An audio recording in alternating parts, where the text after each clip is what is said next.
Absolute pleasure. Muchísimas gracias, es un placer para mí estar aquí. I wish your kids were here with us. I really wanted to meet them. Four-legged kids.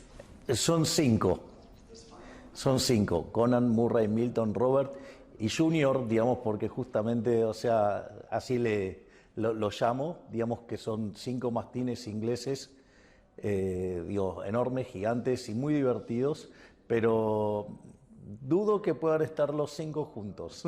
Digo, porque perdieron el hábito de manada cuando eran chicos durante la pandemia. Entonces es como que se complica tenerlos juntos. Pero a mí también me encantaría traerlos conmigo, pero desplazarlos no es tan fácil. Pensá que hay, por ejemplo, el más alto de ellos, que es Milton, en 2 patas mide 2 metros. Oof. I wish I could meet him. I think this is gonna be officially my biggest introduction for a presidential interview I've ever done, because of the things, the way I want to frame it for the audience and the things you've achieved in such a short period of time. So, you came in to Argentina as president, surprised many when you became president, and the country was broken into pieces economically. The country's already defaulted 7 times on its debt, 3 times since 2001. Inflation hit 1% per day. Some people say even up to 2%, which is, for people listening, it's 3,700% annualized. The US is what, at 2.3%. 17% of your GDP was being lost to twin deficits. Over half your population was living under the poverty line. The central bank reserve was at negative 12 billion. It's a struggle to understand this. A third of all IMF loans were held by Argentina. The exchange rate was in chaos. The country was essentially shut off from capital markets. And we're going to go deep into all this to understand what Argentina was like when you came in. And more importantly, what you did with the country within months. You brought down inflation by 90%. You've finally achieved a fiscal surplus. You've stabilized the currency. You regained trust the international community and the IMF. And again, you did all this within months. So for me, it's just mind-boggling, and I've got a lot of questions to really understand how you achieved that and all the obstacles you faced on your journey. Now, just before going into that discussion, which will be the predominant thing we discuss, I want to compare it quickly to something that's dominating the news and what's happening in the US. They have a big bill that's coming out now. And that bill kind of, for me, represents what other economies are struggling with when it comes to debt. The bill does cut spending by $1.2 to $1.6 trillion, but it also increases the debt ceiling by $5 trillion. And over the next decade, will increase debt by $2.4 trillion. Considering what you've done in Argentina, what is your take on that bill, but more importantly, what it represents, which is the global fight against national debt? I would love to get your take on it, on what the world can learn from what you've achieved.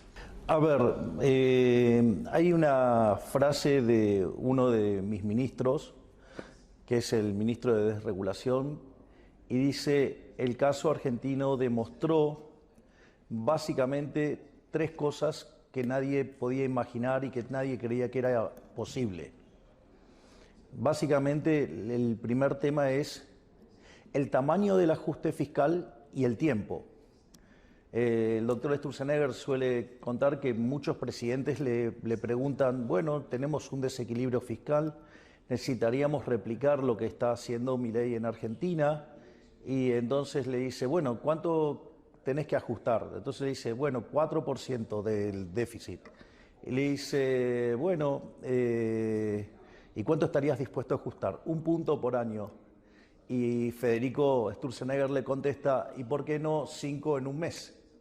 Es decir, nosotros hicimos un ajuste fiscal de 5 puntos del PBI en un mes. En estricto rigor, el ajuste fue de 7 puntos del PBI, pero como sabíamos que partíamos de una situación de poca confianza, de poca credibilidad, porque nadie creía que este tipo de cosas se podían hacer, veníamos con una situación donde Argentina había tenido déficit fiscal en los últimos 123 años previos, Las únicas veces que había tenido equilibrio fiscal era porque no estaba pagando la deuda.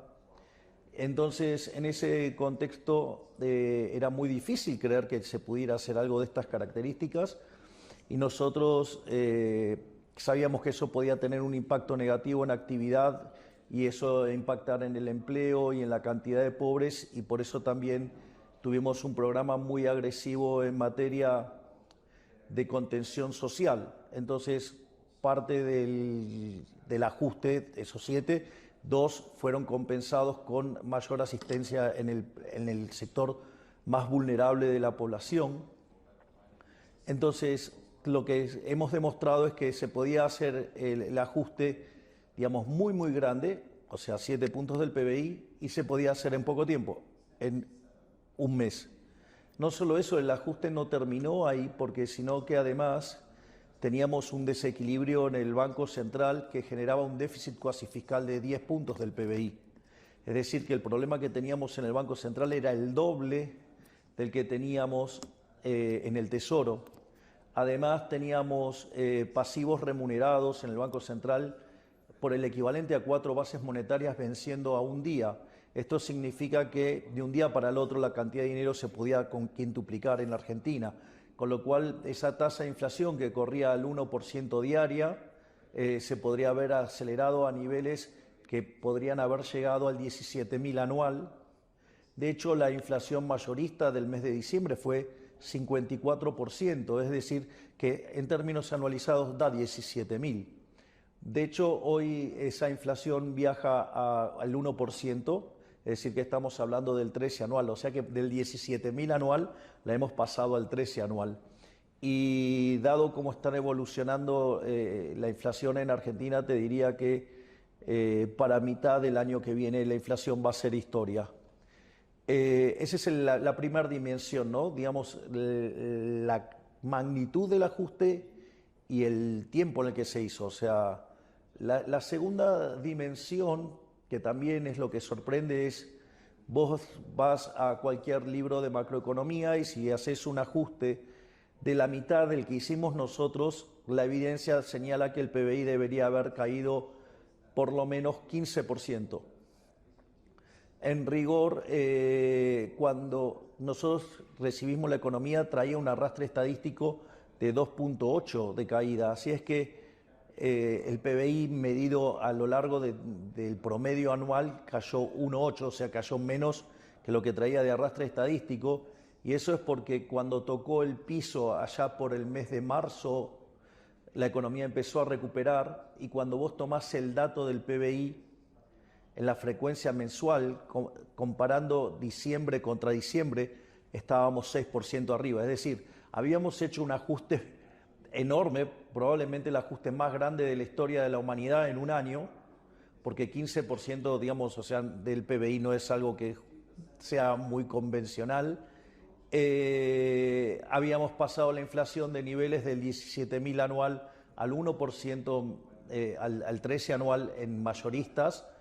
Y lo más interesante es que cuando todos esperaban que eso fuera una catástrofe en materia de actividad y empleo, terminó básicamente con un PBI recuperándose al 6%. De hecho, esto continúa porque durante el primer trimestre del año la economía creció al 6% y durante el segundo trimestre lo está haciendo al 8%.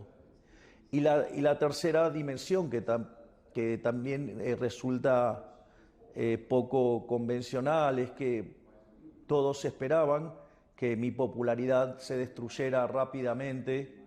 Es más, dado que nosotros tenemos solamente el 15% de la Cámara de Diputados y 9% de la Cámara de Senadores, o sea, con una debilidad, digamos, en el plano legislativo muy marcada, creían que no íbamos a poder soportar un ajuste de estas características, y la realidad es que, hecho este ajuste, hoy mi popularidad está en los mismos niveles de cuando asumí. Por lo tanto, pero con una situación donde las expectativas de los individuos mejoran día a día, y por lo tanto, digamos, eso sirvió para romper distintos mitos Ahora, la realidad es que eso no quiere decir que cualquier ajuste va a tener estos efectos, porque en rigor este ajuste ha sido expansivo, porque cuando vos tenés que poner las cuentas fiscales en orden, bueno, vos lo podés hacer de dos maneras distintas. Una es subiendo los impuestos, la otra es bajando el gasto público. Cuando vos lo haces aumentando los impuestos, en ese caso termina siendo recesivo. En el caso nuestro fue hecho bajando el gasto público, digamos, terminando con el déficit cuasi fiscal, eliminando partidas de donde se beneficiaba la política pero no los ciudadanos, y eso equivalió a devolverle a las personas 15% de sus ingresos que antes se lo robaba el Estado, y eso permitió una fuerte recuperación de los salarios reales, una fuerte recuperación de la actividad, una fuerte recuperación de las jubilaciones y pensiones, y eso permitió que la economía empezara a despegar, y nosotros creíamos que si teníamos suerte la economía podía empezar a despegar en octubre del 24 y lo empezó a hacer en abril. A eso también un mecanismo para acelerar la forma en la cual la economía se podía recuperar. Empezamos un ambicioso programa de reformas estructurales y nosotros enviamos un decreto, que básicamente es el DNU 7023, y mandamos la ley bases. Eran cerca de 1000 reformas, de esas 1000 reformas sobrevivieron 800, y eso implicaba, digamos, que estábamos haciendo en el primer semestre una reforma estructural 8 veces más grande que la que había hecho Menem, que era la reforma estructural más grande de la historia. Es más, cuando entramos en la segunda parte del año, el doctor Sturzenegger se incorpora de manera directa como ministro, porque en ese momento trabajaba como asesor externo, porque él estaba dando clases en Harvard y se le complicaba, digamos, estar digamos, en la función y dando clases. Se agregaron 900 reformas más, entonces terminamos el año haciendo 1700 reformas estructurales. En este momento ya superamos las 2500 reformas estructurales y nuestro objetivo es convertirnos en el país más libre del mundo. De hecho, hace poco, digamos, uno de los premios que recibí fue por parte de Heritage Foundation, que básicamente nos premió por haber hecho, digamos, el mayor salto en términos de libertad económica de la historia, y solamente contempla el DNU, o sea, las primeras 300 reformas. Si uno toma, para tener un orden de magnitudes, toda la reforma completa entre DNU y ley bases, eso hubiera implicado un salto de 90 puestos en términos de libertad económica. Por lo tanto, nosotros frente al próximo índice estamos muy optimistas, porque si solamente con la primera parte de la reforma, que fueron 300, hicimos semejante mejora, imagínate cuando estén computando más de 2500.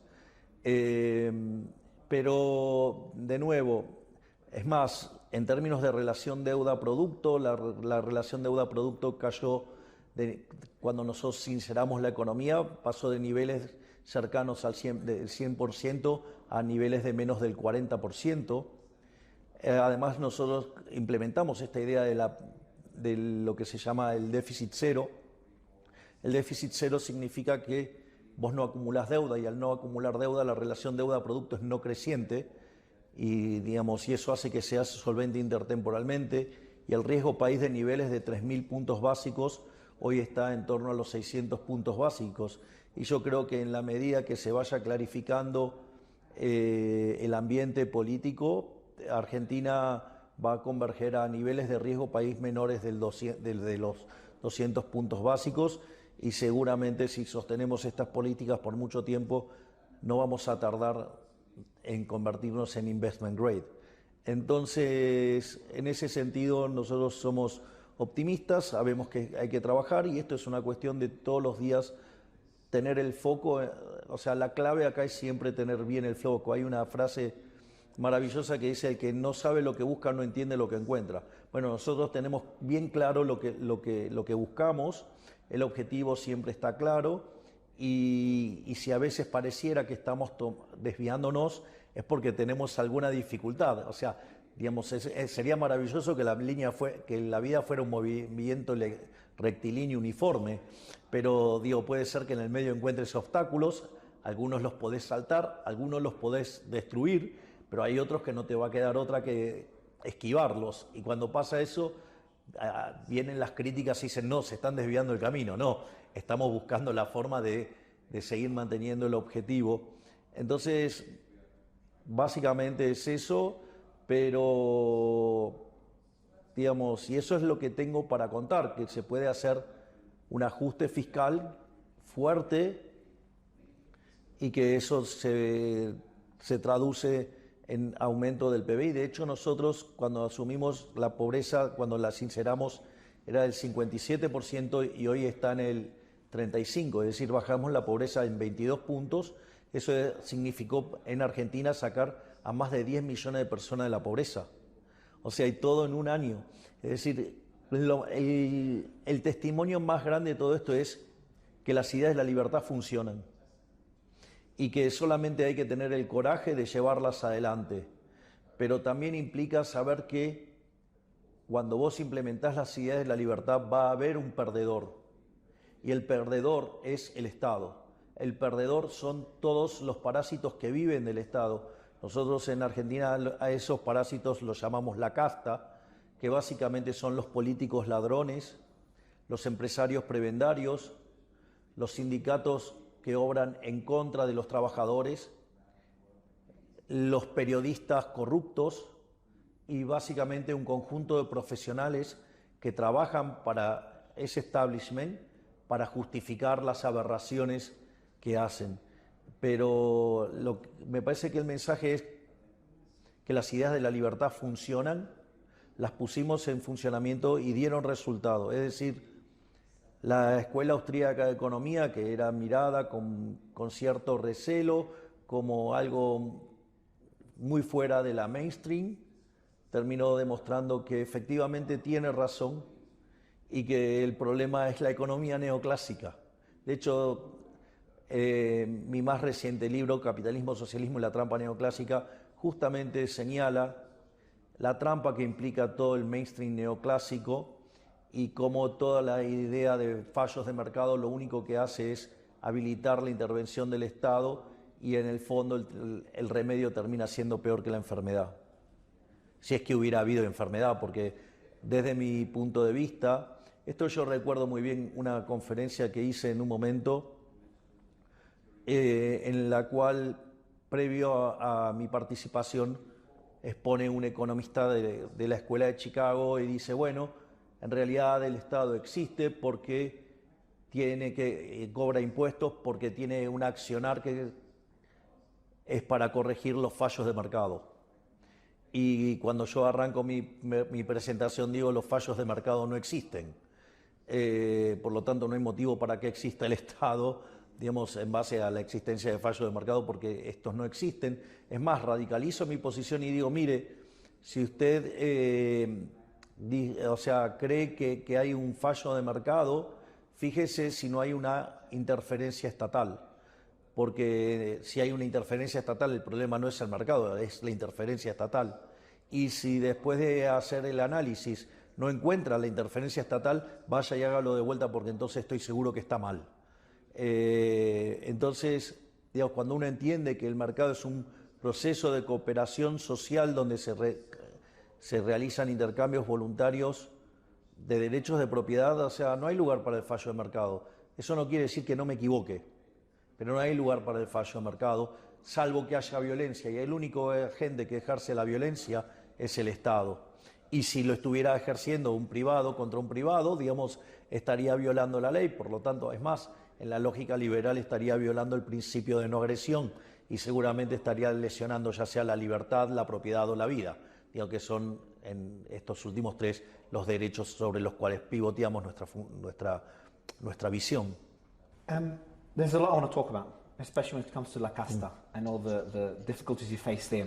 There's one tweet that Elon reposted yesterday, and I want to read it out because it goes to a point that you've made when it comes to, I think a lot of politicians in the West are worried about losing voters. The system, the democratic system, is based on getting votes to be re-elected. And a lot of voters focus on short-term results. And sometimes that comes at the cost of long-term benefit to the economy. Now, you might have kind of changed that perception because there's a tweet here, and I'm going to read it out and get your thoughts on it. The tweet says, Milei reduced government spending 30% and achieved a surplus in only 1 month. His popularity did not fall, it rose. Don't tell me fiscal discipline isn't popular with general public. It's just unpopular to the powerful special interests that control, in this case DC, but that control any government, including Argentina.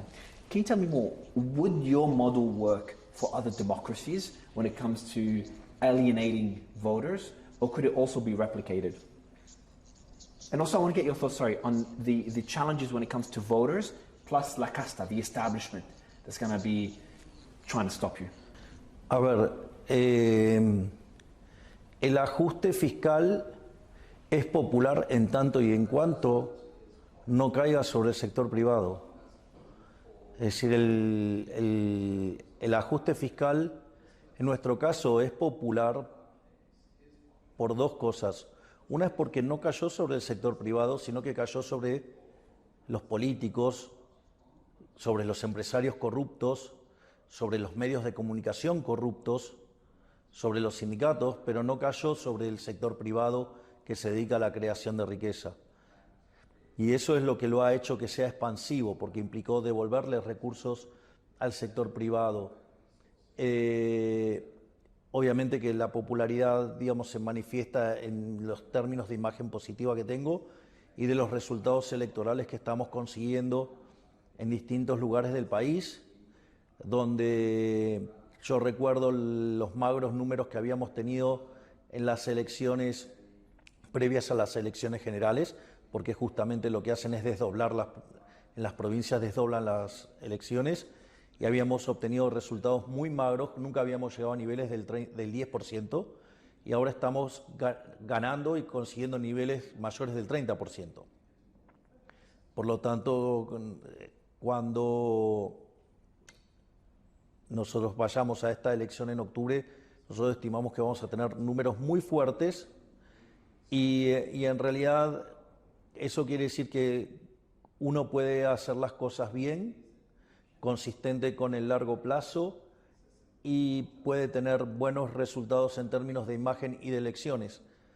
Es decir, que no existe como una suerte de dilema, es un falso trade-off, de que si yo hago las cosas bien me va a costar en términos de votos. Pero la realidad es que yo creo que esto también yo lo pude hacer porque yo lo dije en campaña. Yo hice campaña con una motosierra y anunciaba, digamos, que iba a recortar el gasto público. También dije que no había plata. También señalé que mi intención era cerrar el Banco Central. Digamos, la gente lo asoció con dolarización, pero yo básicamente hablaba de una competencia de moneda y consideraba que endógenamente el sistema se podía ir dolarizando, y de hecho las últimas medidas que hemos estado tomando esta semana van en esa línea para que la gente pueda monetizar la economía con sus ahorros que estaban fuera del sistema. Y de hecho, para que tengas una idea, fuera del sistema, los argentinos tienen el equivalente a 10 bases monetarias. Sí, así como te lo digo. Entonces, en ese contexto, nosotros fuimos muy claros siempre en nuestra política fiscal, en nuestra política monetaria, en nuestra política de reformas estructurales e institucionales para ampliar la libertad. No solo eso, digamos, fuimos también muy claros en nuestra política de seguridad, ya sea la seguridad interior, digamos, bajo el lema de el que las hace las paga. También fuimos muy claros en que un país no puede ser potencia si es débil militarmente, e hicimos el programa de militarización más grande de la historia argentina, y hoy Argentina está entre las 20 potencias mundiales militares. Y además hemos definido una clara política internacional en términos no solo en lo comercial de apertura o en términos de paz, sino que también hemos definido muy claramente quiénes son nuestros aliados en el mundo, y nuestros aliados en el mundo son Estados Unidos e Israel. Digamos, porque básicamente son los mejores exponentes de lo que es lo que se considera Occidente, la cultura occidental. Entonces, en ese sentido, nada de lo que estamos haciendo nosotros sorprende, porque nosotros ya lo habíamos dicho en campaña. Lo que sí, nosotros teníamos una serie de ideas muy abruptas, muy profundas, y la duda estaba en que no las podíamos hacer y que decían que era imposible. Bueno, este gobierno se dedica a demostrar que es posible hacer lo que todos los demás dicen que es imposible. Es decir, con lo cual requiere no solo saber qué es lo que hay que hacer, hay que saber cómo hacerlo, pero sobre todas las cosas hay que tener el coraje para implementarlo, porque no puede faltar ninguno de esos elementos. Es decir, si vos no sabes lo que querés, estás perdido. Si vos sabes lo que querés, pero no sabes cómo, estás perdido. Y si vos sabes qué querés y cómo hacerlo, pero no tenés el coraje, también estás perdido. Entonces necesitas esos tres componentes. Y afortunadamente yo estoy rodeado de profesionales maravillosos que han hecho que todo este conjunto ambicioso de reformas se puedan hacer de manera rápida y correcta. Y por eso es que, digamos, mi agradecimiento permanente hacia todos mis ministros. But you said it takes courage.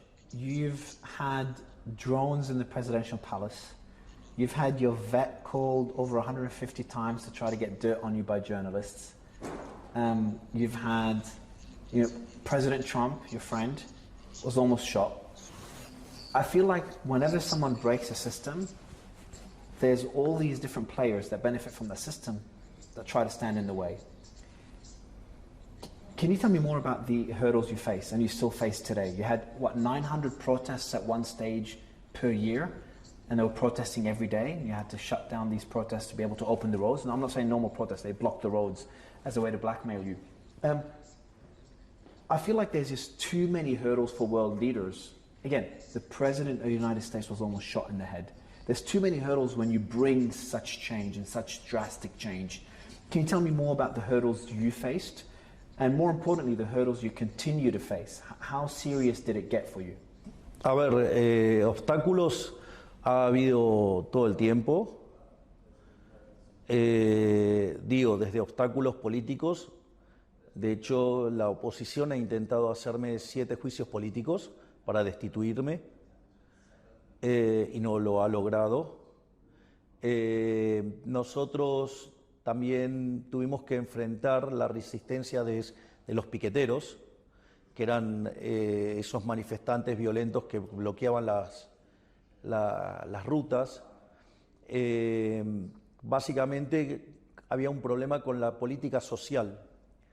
Cuando nosotros en Argentina se daba la asistencia social, a los beneficiarios se les pedía una contraprestación. Pero esa contraprestación, digamos, tenía que ser firmada, avalada por los piqueteros, por estos dirigentes sociales que nosotros llamamos los gerentes de la pobreza. Y cuando iban a firmarle esa verificación, les quitaban la mitad de sus ingresos. Entonces, por ejemplo, una de las cosas que nosotros hicimos, más bien asumimos, fue cortar la contraprestación. Recuerdo que nuestra ministra de Capital Humano, la doctora Sandra Petovelo, fue muy criticada por esto, y sin embargo era la llave para quitarle el dinero a las organizaciones sociales. A partir de eso nos hicieron una amenaza de que nos iban a hacer una marcha. Ellos básicamente decían que iban a ir 50.000 personas porque estaban esperando 100.000.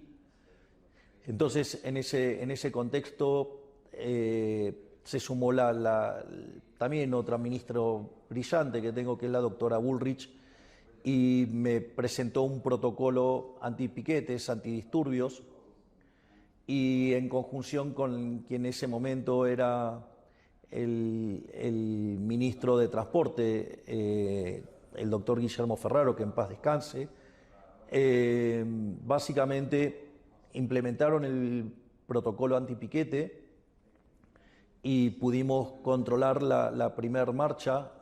Pensá que en Argentina había entre 8.000 y 9.000 manifestaciones por año y hoy hemos terminado con todas esas manifestaciones, no se cortan más las calles y cada vez, al haberle quitado los recursos a los gerentes de la pobreza, por ejemplo, el último miércoles intentaron hacer una marcha y donde iban los jubilados, iban los que se quejaban por las discapacidades, se quejaban los que del hospital de niños, se iban quejando un montón de grupos y entre todos sumaron 2.000 personas.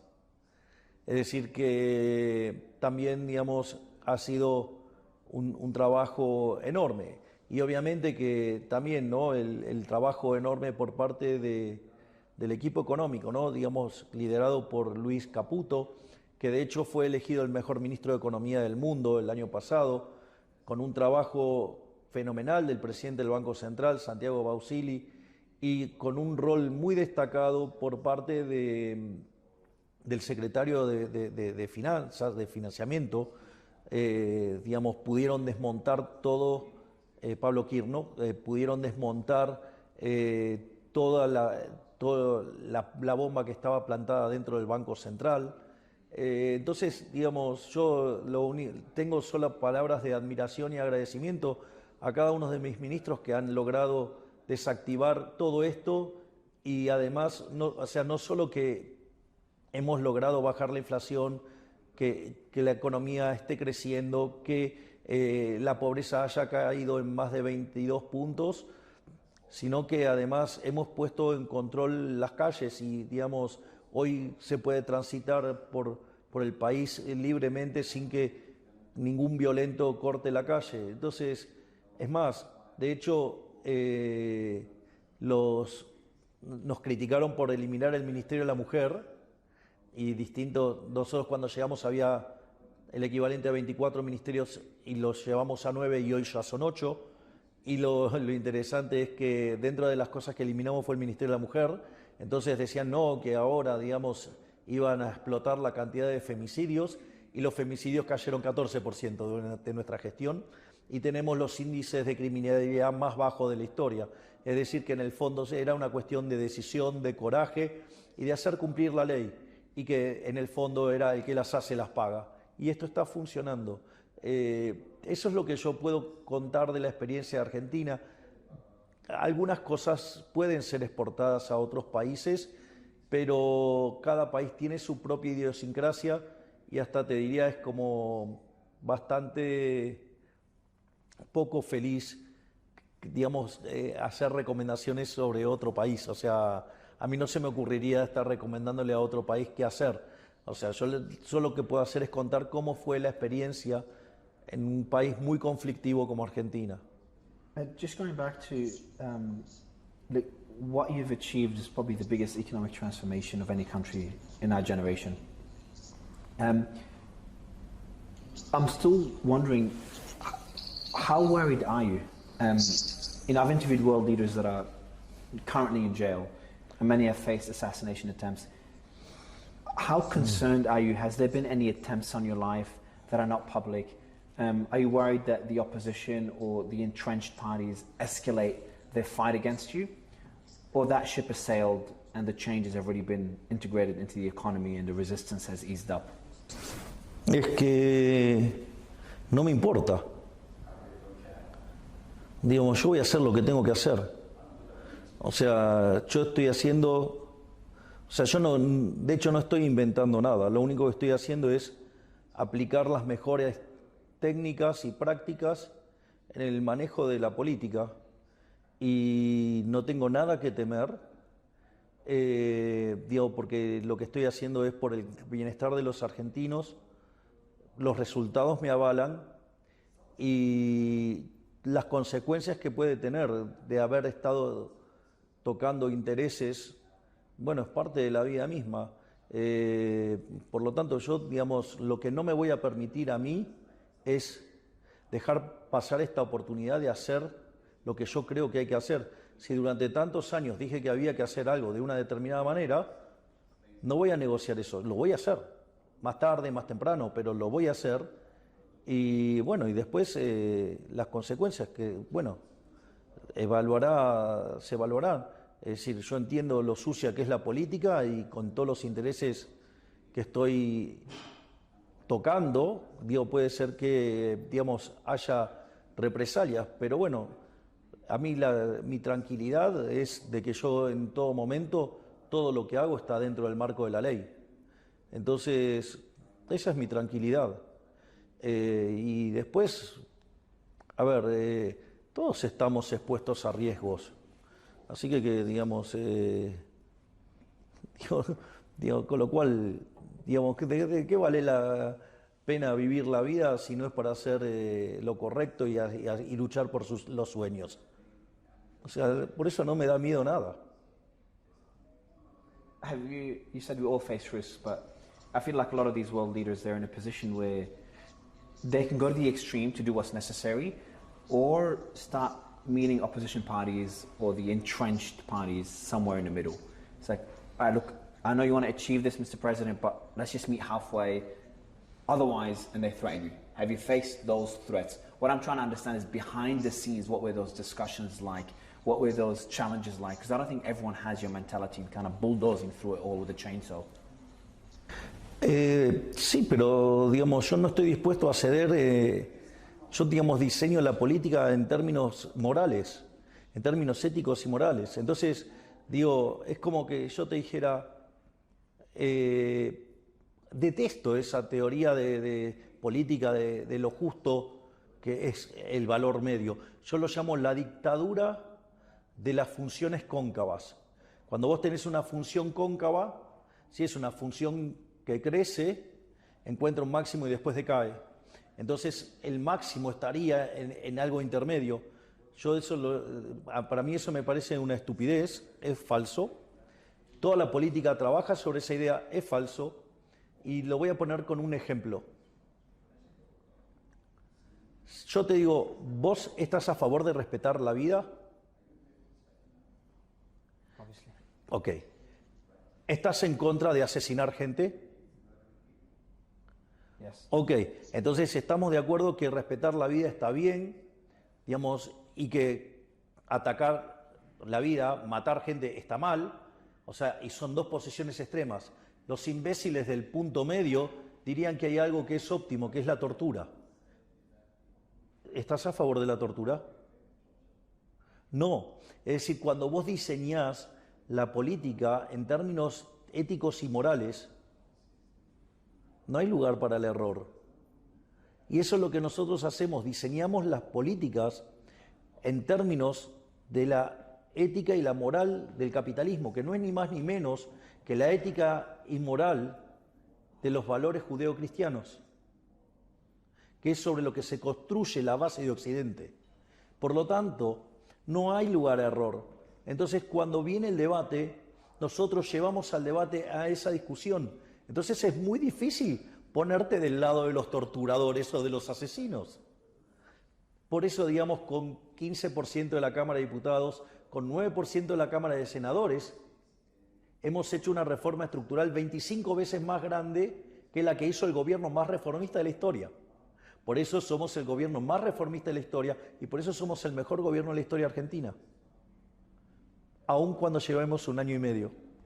How do you balance those values, though, when it comes to Argentina's best interest versus your own values? And in this example, I'm going to use China. So China functions in a way that contradicts the way that you like to function. But as you said, it's a separate country, it's their business. But now, as the president, you have to balance those relationships relative to your values. And initially, you've called China I haven't got the exact quotes, but you were pretty critical towards China, and then that your approach has shifted since. How do you balance that, and how do you make those decisions? A ver, yo tomo esto como un trabajo. Y como mi trabajo yo tengo que maximizar el bienestar de los argentinos. Y la realidad es que China ha demostrado ser un excelente socio comercial. Y por lo tanto, o sea, en defensa de los intereses de los argentinos, yo he profundizado mi relación comercial con China. Y de hecho, digamos, previo a que se nos aprobara el acuerdo con el Fondo Monetario Internacional, China renovó el swap.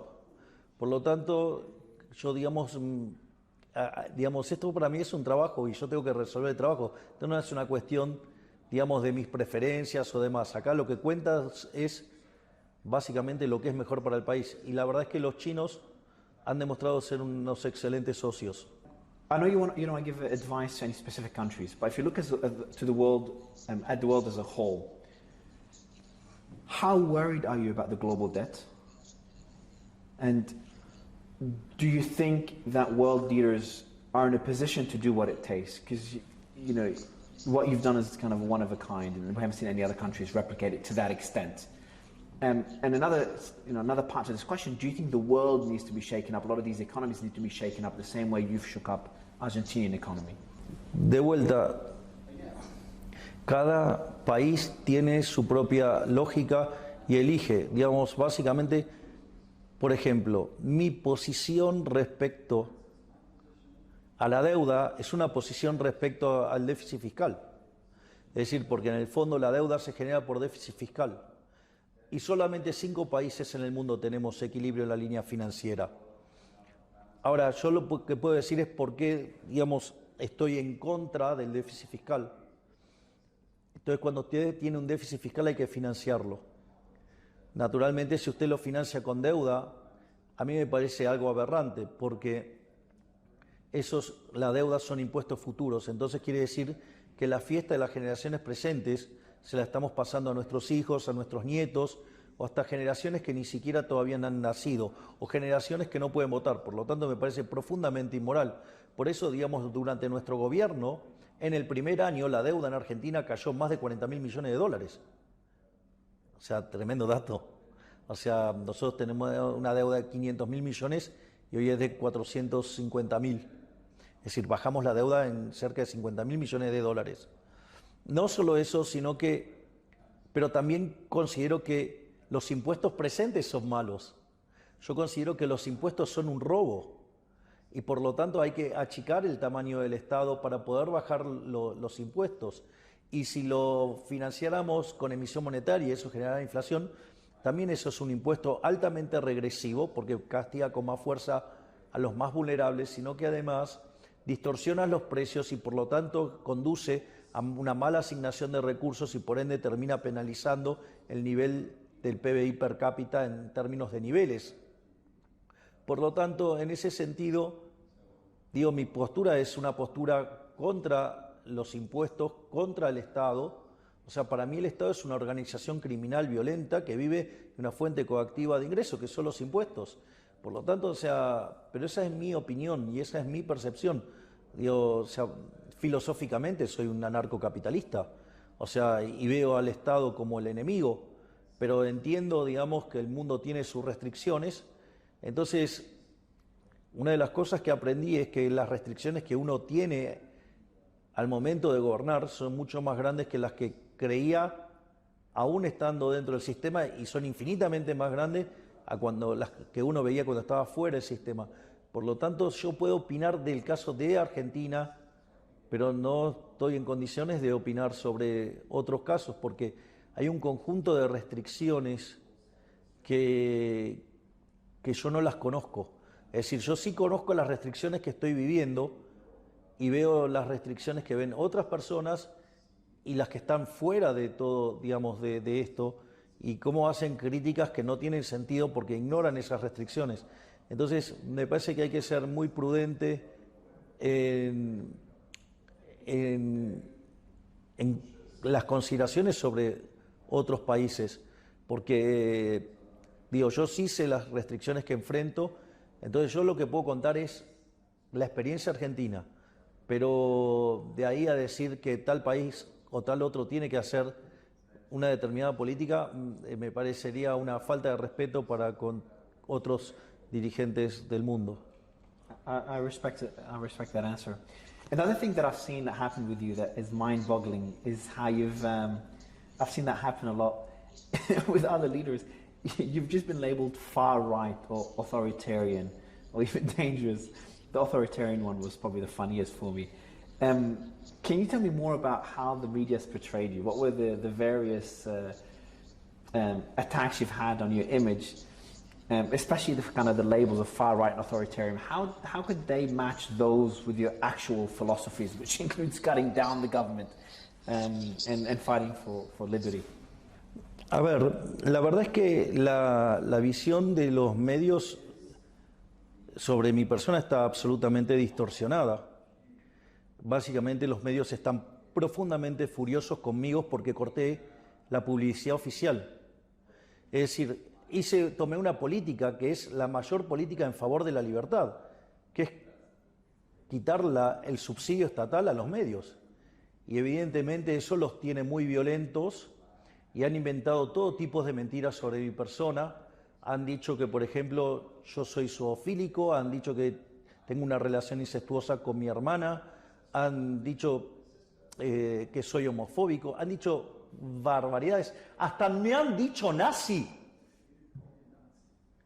Es decir, entonces, y los medios mienten todo el tiempo, dicen todo tipo de mentiras, mienten sobre mí, mienten sobre personas del espacio, mienten sobre nuestras políticas, y nosotros lo que hacemos es solamente exponer sus mentiras.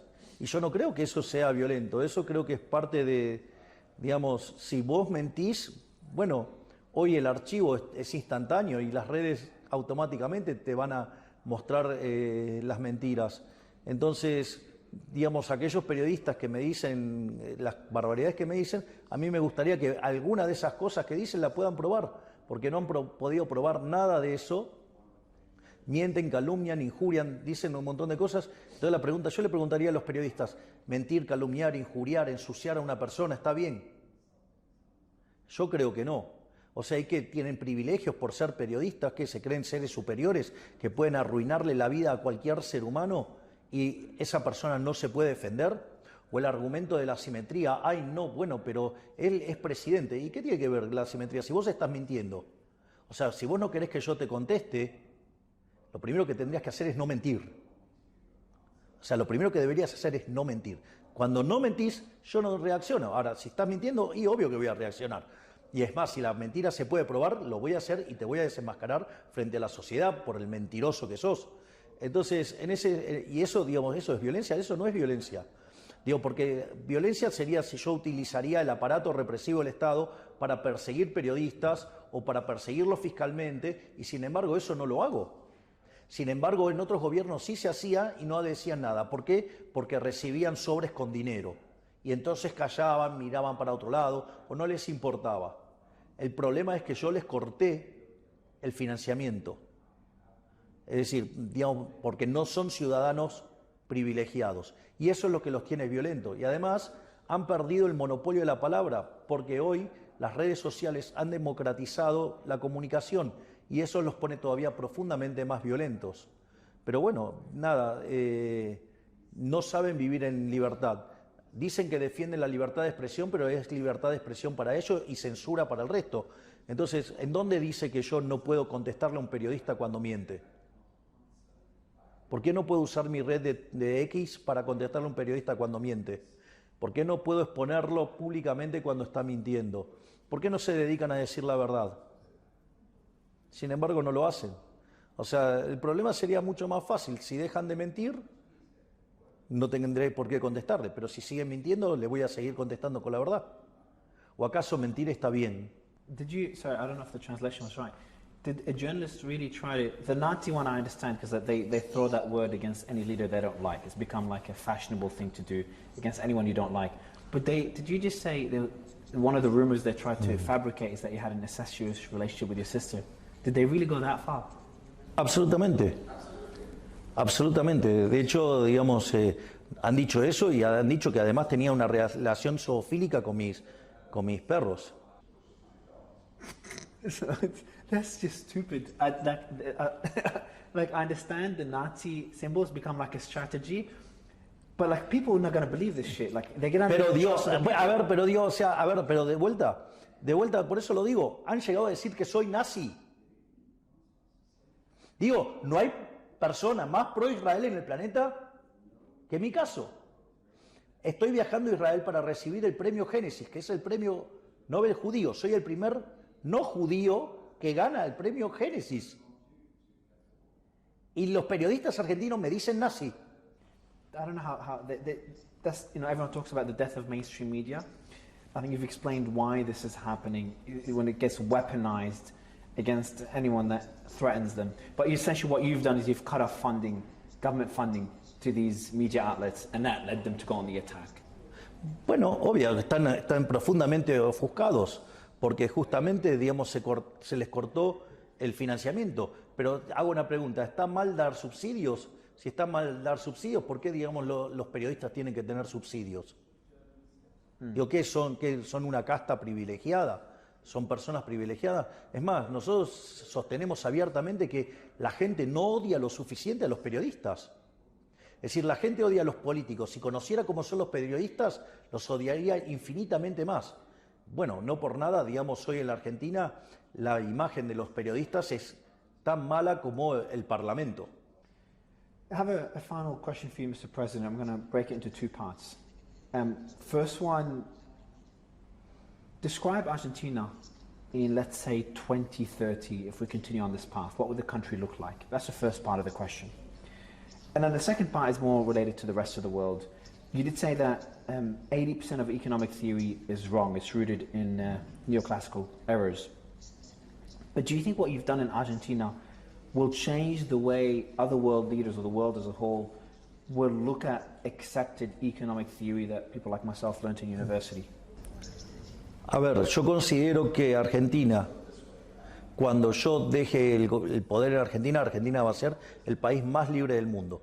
Argentina va a estar en un sendero de crecimiento que va a hacer que en el lapso de 30 a 40 años sea la primer potencia mundial. Ese es el respecto a Argentina. Respecto a la teoría económica, de hecho, con el doctor Demian Reidel estamos trabajando en el rediseño de la teoría económica, ya que encontramos un conjunto de fallas en la estructura neoclásica que merecen ser corregidas, y eso implica corregir el 80% del diseño de la teoría económica base. Así es que si lo van a tomar o no, no lo sé.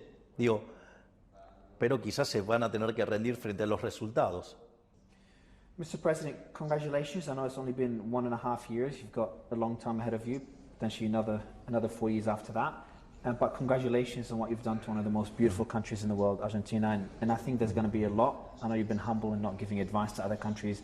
There's going to be a lot that other countries around the world learn from what you've achieved. It's nothing short of a miracle. So thank you for everything. Muchísimas gracias. Thank you, sir. Appreciate it.